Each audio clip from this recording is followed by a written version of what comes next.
In this section of the class, we look at all the different types of join. So for instance, we look at the inner join, we look at the outer join, look at the left join, and then we look at the right join. So basically, these joins are basically like very, especially the left and the right join, they're kind of the same, but I will explain what makes it different. So first, you have the inner join. Now, in the inner join, you have something like this. Basically, you have like, two different tables, and then we're selecting the data set that is common for both cases, right? So basically, we only look at cases that is, common for both sides, and then we bring out all the columns for these two cases. So for example, now you have this type of data set. So for instance, you see like in the US data, you have like, the first, you have like all these guys here, right? So, and then you have like the same case in Europe, you have the Europe data set. Now, if you decide to join this data set on, say the name, for instance, now, so basically you try to look for the cases where the names are, like similar. So basically you join on the name. So maybe Steve is the same as the Steve here, right? So what happens is that when you join on Steve, what you get is you have like only, so basically when you say it's an inner join, you get only the cases that is common for both tables, right? So you have like Steve is common, and then you have Tim, which is common, and then you have Paul, which is common. Now in this particular example, you do not get any other case, and then this becomes your new table. I will also look at this example, which is another very good case, right? So in this case now, we're joining on the country ID. So when we join on the country ID, we join these two tables on the country ID and then the ID here. So what happens is that we only get the row here that has the same row here. So basically we have 3 and 3 here. So it basically selects this data set and includes this guy here. So basically you have the new data set, and then it's basically dropping out the rows that is deemed that to be useless. So basically it's not including these rows in the data set, right? So this is like an example of what an inner join is. Now we could basically look at what is a full join, right? Which is basically a full outer join. Now a full outer join is like a data set that combines everything. Now what happens with a full outer join, for instance? Now the full outer join is basically like looking at the columns that is available in one and looking at the columns that is available in the other. Now there might be cases where it's basically like having the same similar data that is like basically joining, and then there might be some that is not joining. It will basically bring the whole two tables, but it will join the ones that it can join and put nulls in the cases where it cannot join. Now I will give you a much more specific example by saying the full outer join, right? Now the full outer join is also called the full join in some cases. So you could call it the full join and you can call it the full outer join. Now in this case here, what do we do here? So basically they're trying to join this table. Now they say like they're trying to join the table on the user ID, for instance. Now this user ID, they're trying to look for this user ID in this case. So what happens is this row basically matches this row in terms of the key. And when it matches this row, it brings it out as the first row. And then this row is basically not being able to match anything because it's basically null and it doesn't have a null case in the second table. So basically it just comes out null. It brings everything from this row, and basically since it doesn't match anything, it just brings null in the other side. Now this is a third case. Basically you have like user ID, which has like this key 2. Now this 2 does not exist in this user ID as well. So because it doesn't exist, it basically brings out this part of the data set at the side where it belongs and basically has no null for the other side. So this is how the full outer join works. It basically selects every part of the data set that it can select and just puts the null in the remaining parts, right? So it's basically matching the case that it can match within the two data set. And for every case that it can match, it brings out the data set anyways and basically puts a null at the parts that it cannot match in the other side of the data set. So this is like the full outer join.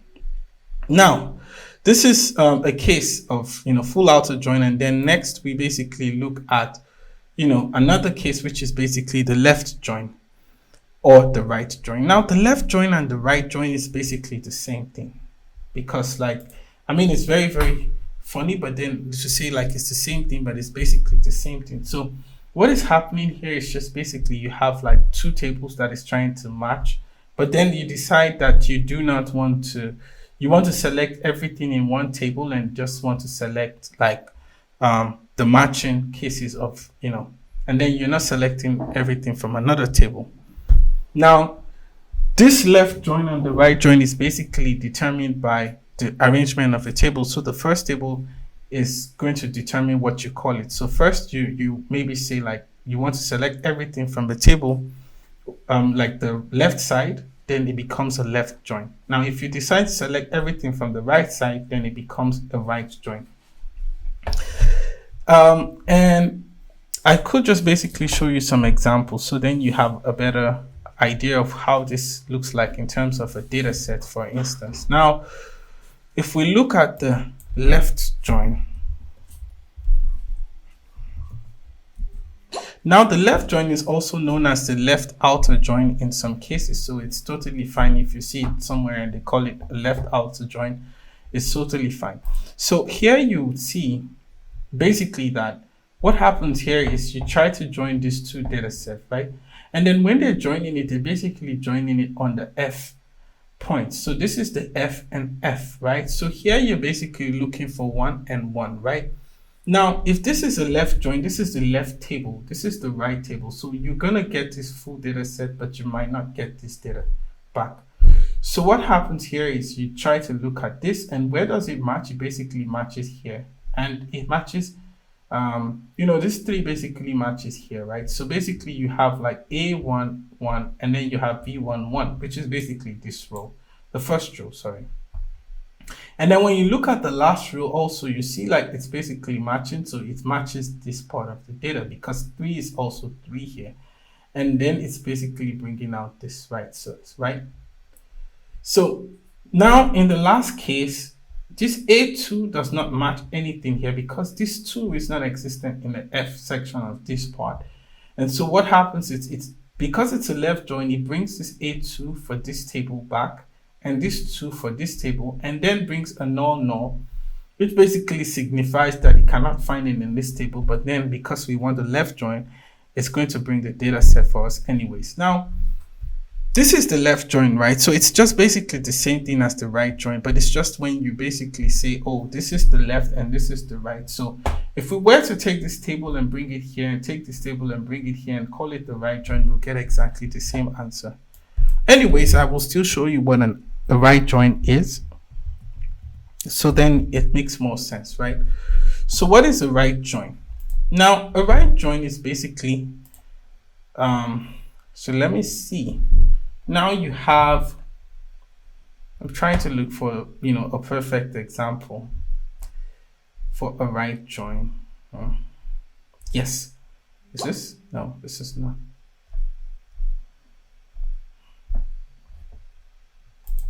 Yes. So here, what do you see here now? Also, do you see this same case of what we are saying? So here you see like 2 different tables, and they decide to join the tables on the I. This ID is basically used to join this part of the table, right? So when you look at it, the right join on this ID, parameter types ID, which is basically this table, and then they try to join it on this table, this other part, but then they're using this parameter ID to join it. Now you see the cases of this ID. For every case that this ID finds its own ID here, it brings it back, right? So basically you have the first one is matching these 2 rows. And so what does it do? It brings these 2 rows twice, right? And then you have these 2 rows. However, this 2 does not match anything here. So basically it's like not going to bring out anything because also the reason why it doesn't bring out anything is because this is a right join and this is a left, this is the left table, this is the right table. So it skips this completely. And then you have the 4. 4 is basically, it finds 4 here and basically brings out this row. So what you notice here is it's exactly like this that you find here, right? So this basically makes sense.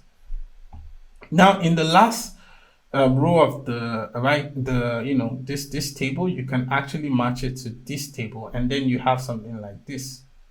And then basically you have this straight like that.